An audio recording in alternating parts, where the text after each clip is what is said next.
Hi, I'm Lexi Hart, your RoboBrief host. Today's episode is about robots moving from polished demos into work cells that have to run every day, retail goods receiving, hospital logistics, and physical AI in automotive manufacturing. First up, XYZ Robotics says BAUHAUS is using its RockyOne and RockyOne SE systems at the retailer's central warehouse in Krefeld, Germany. The workflow is very concrete. Loose cartons come out of shipping containers, RockyOne unloads them, barcode scanning identifies and sorts the cases, and RockyOne SE palletizes them into shelf-ready stacks. That matters because goods receiving is still one of the least forgiving parts of warehouse automation. Boxes arrive mixed, crushed, rotated, and poorly spaced. If a mobile manipulator can keep that step moving around the clock, the robot is not just picking an object.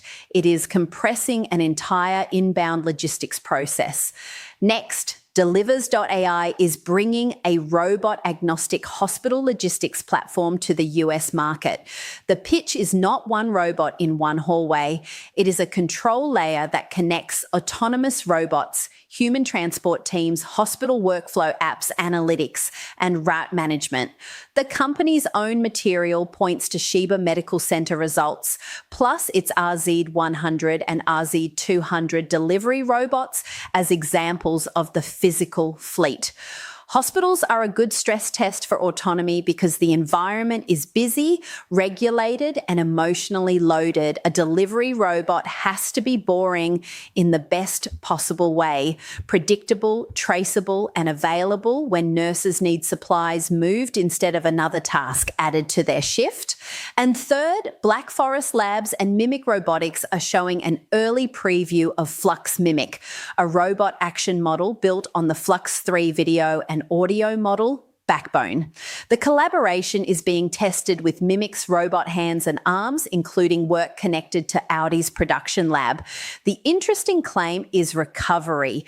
The system is meant to learn from video-like dynamics, then handle messy manipulation problems, missed grasps, soft materials, cables, seals, and electronic control units. If that works outside the lab, video generation is not just making pretty clips. It becomes a planning substrate for robots dealing with the physics of real factories. The theme today is deployment pressure. Warehouse robots have to survive bad boxes. Hospital robots have to fit around people. Factory robots have to recover when the world does not match the perfect training example. That is where robotics news gets interesting. That's RoboBrief for July 27, 2026. Please subscribe for tomorrow's robotics brief.